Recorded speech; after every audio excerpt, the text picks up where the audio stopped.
है वह आता है दवाई और क्या विभिन्न इंसेक्टिसाइड का प्रयोग।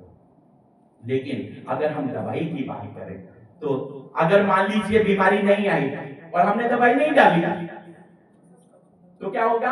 कोई दिक्कत होगी क्या? होगी क्या? आई नहीं आवाज? कोई दिक्कत होगी क्या? नहीं होगी। लेकिन अगर हमने उसे खाना नहीं दिया तो क्या होगा? दिक्कत होगी।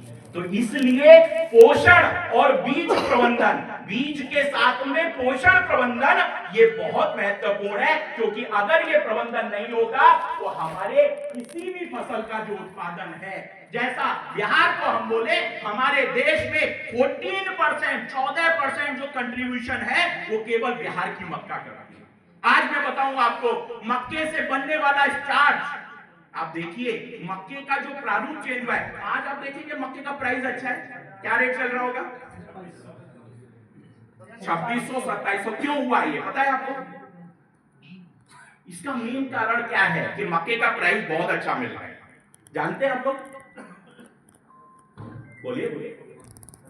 50% आज जो मक्के में हमारे किसान को भी जो उत्पादन से उसको पैसा मिल रहा है, लाभ मिल रहा है, क्यों? क्योंकि आज जो मक्के का प्रयोग है वो स्टार्च बनाने में, बायोफ्यूल बनाने में, ध्यान से समझिएगा, और साथ ही साथ में जो इथेनॉल का प्रोडक्शन है इसमें डाइवर्ट कर दिया गया। तो हमारे जो मक्के का जो लाभ है वो आज बढ़ रहा है। और मैं फ्यूचरिस्टिक भी बताऊं, आज गवर्नमेंट का भी फोकस है जो इथेनॉल प्रोडक्शन है उसको वो धीरे धीरे बढ़ाते जा रहे हैं।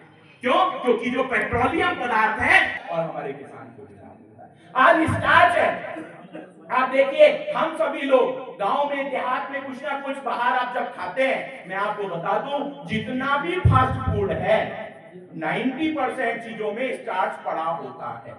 मतलब स्टार्च मिक्स करते हैं। आप फ्रेंच फ्राइज खाइए, क्रिस्पी लगेगा। आलू की टिक्की खाइए, उसमें फ्रेंच फ्राइज का यूज है। आप सूप पीते हैं, सूप का जो गाढ़ापन आ रहा है उसमें स्टार्च है। आप लोग बहुत सारे लोग सुबह क्रीम पाउडर लगा के आए होंगे, आए ना? है ना? देखो कितने चेहरे चमक रहे हैं, उसमें भी स्टार्च का प्रयोग किया गया है। तो मक्के से निकलने वाला जो स्टार्च है, आलू से निकलने वाला जो स्टार्च है, इन दोनों का प्रयोग इन सभी चीजों में किया जाता है। यहां तक कि बहुत सारे पॉलीमर्स बनते हैं जिसका प्रयोग कपड़े में जो कलर हो रहा है इसके लिए स्टार्च का प्रयोग होता है। और अभी अभी कल मैं सुन रहा था स्टार्च के प्रयोग से क्या बन रहा है? प्लास्टिक बन रही है, जिसको बायोप्लास्टिक बोलते हैं, राइट? अब वो बायोप्लास्टिक अगर कन्वर्ट होगी तो उससे लाभ क्या है? क्योंकि हमारी जो आज की प्लास्टिक है वो क्या होती है? वो डिग्रेड नहीं होती, खत्म नहीं होती, 400 साल उम्र है। लेकिन जो स्टार्च से जो अगर प्लास्टिक बनेगी तो वो डिग्रेडेबल भी होगी। तो आप सोचिए फ्यूचर कितना अच्छा है। आज जो मक्के का हम उत्पादन की बात कर रहे हैं, एक्रेजेस की बात कर रहे हैं, क्वालिटी की बात कर रहे हैं, तो इसका फ्यूचर कितना अच्छा है। और ये फ्यूचर तभी संभव हो पाएगा जब हमारे पास अच्छा बीज होगा। बताओ, अगर अच्छा बीज नहीं होगा तो हमारा उत्पादन बेहतर हो पाएगा क्या?